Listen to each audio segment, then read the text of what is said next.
Сәлеметсіңдер ме, балалар? Балалар, бүгінгі оқу қызметіміздің тақырыбы «Мен өнерлі баламын». Жалпы өнер дегеніміз не?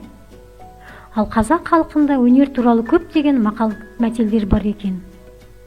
Мысалға, өнерлі бала сүйкімді, өнерлі өрге жүзер, өнер алды қызыл тіл, қол өнері кілемде, сөз өнері өлеңде. Бұл мақалдар тегін айтылмаған екен. Біздің аудан айтыскер ақын жыр өнерінің дүлдүлі Жамбыл Жабаевтың атымен аталады екен. Яғни Жамбыл ауданы деп. Ақындар мен батырлар мекенінде халықтан шыққан ақын, күйші, сазгерлер, суретшілер көптеп саналады екен. Ал сендер балалар, өнерлі болғыларың келе ма? Бүгін біз әнді жақсы айтып үйрену өнерін меңгеріп көрсек. Ол үшін не істеуіміз керек? Ол үшін орнықта түзу отыруымыз керек. Қолды тізеге қоямыз. Жаттығу барысында иықты жоғары көтермей, қалыпта ұстауымыз керек екен. Ал енді жақсылап отырдық қой. Енді даусымызға шағын жаттығулар жасап көрсек. Балалар, енді дауыс жаттығуын жасайық.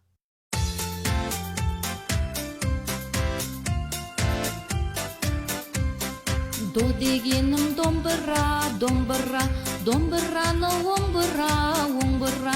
Ре дегенім екінші нота ғой, ми нотасын әндетіп айта ғой. До, ре, ми, фа, соль, ля, си, до, си, ля, соль, фа, ми, ре, до. Фа нотасы қатардан қалмасын, соль нотасы әуенді жалғасын, ля нотасы көңілді алақай, си нотасын жаттап ал балақай. До, ре, ми, фа, соль, ля, си, до, си, ля, соль, фа, ми, ре, до.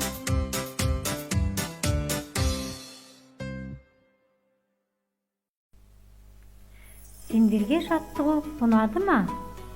Ендеше қазір әнші сазгер Бота Бейсенованың балабақша әнін айтып үйренейік.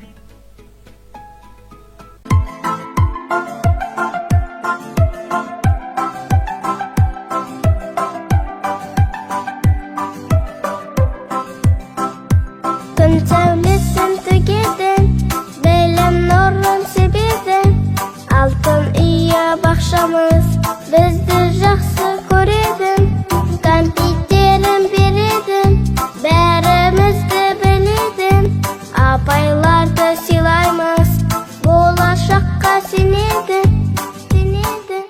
Бақшамызға барамыз, күнде бестік аламыз, бақшамызды осындай әсем әндер саламыз, мол білімді аламыз, мектепке де барамыз, мұғалім мен бақшаны ұмытпайтын боламыз.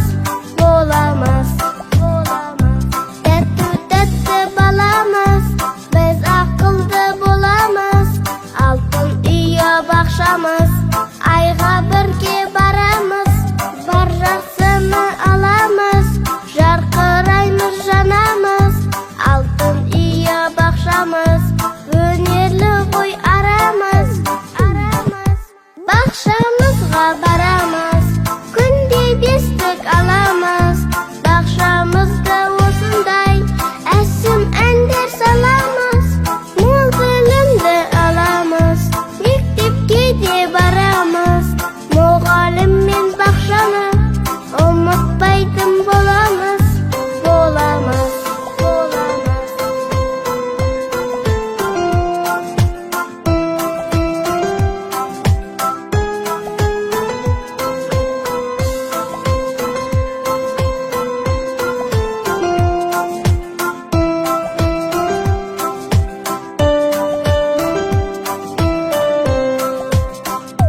осы әнді басынан аяғына дейін қайталап үйренсеңдер болады екен. Ал біздің балабақшамыз қалай аталады екен? Дұрыс, Аққайын бөбекжайы деп. Өнерлі балалар ойынсыз отыра ала ма екен осы? Ендеше осы өнерге байланысты мен күйшімін атты ойын ойнап көрсек. Ойынның ережесі былай: күй сарын естілгенде күй тартамыз.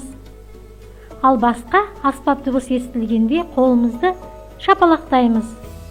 Бұл ойын сендердің музыкалық есту қабілеттеріңді жетілдіреді екен.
Бүгін сендер өнерлі болудың қыр-сырын меңгердіңдер.